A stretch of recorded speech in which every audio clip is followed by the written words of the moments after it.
Băi, Nicule, băi, nu mai e de glumă cu tine, fratele meu. Noi trebuie să ne uităm în manualul al tău de utilizare mai atent, că ori nu ne înțelegem noi cu tine, ori nu funcționezi cum trebuie. Ăștia care ne te-au livrat, ne te-au trimis stricat. Trebuie să ne uităm în certificatul ăla de garanții, să vedem dacă te putem returna, bă, că noi am comandat altceva și ne-am pricopsit cu tine. Băi, te-am văzut astăzi la conferința aia de presă.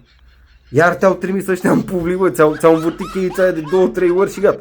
Te-au trimis așa, descurcă-te, Nicule.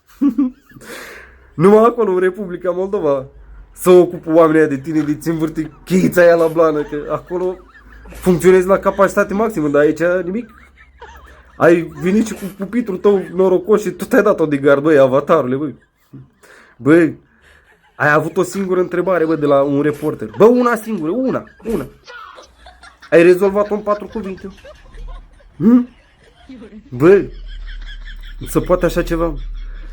Eu de aici, de unde eram și auzeam ce își șoptea aia, că își șoptea răspunsul acolo și te-ai blocat.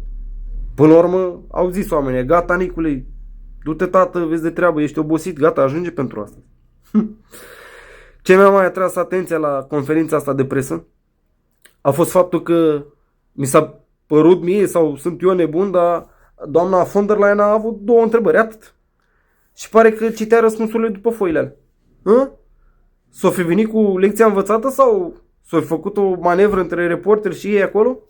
Nu o fac ăștia așa ceva, În rest, întâlnirea și ce au declarat ăștia o mare dezamăgire pentru noi, că n-a zis nimic despre noi românii, a aplaudat doamna von der Leyen reformele astea, e mulțumit, merge treaba cum ar veni.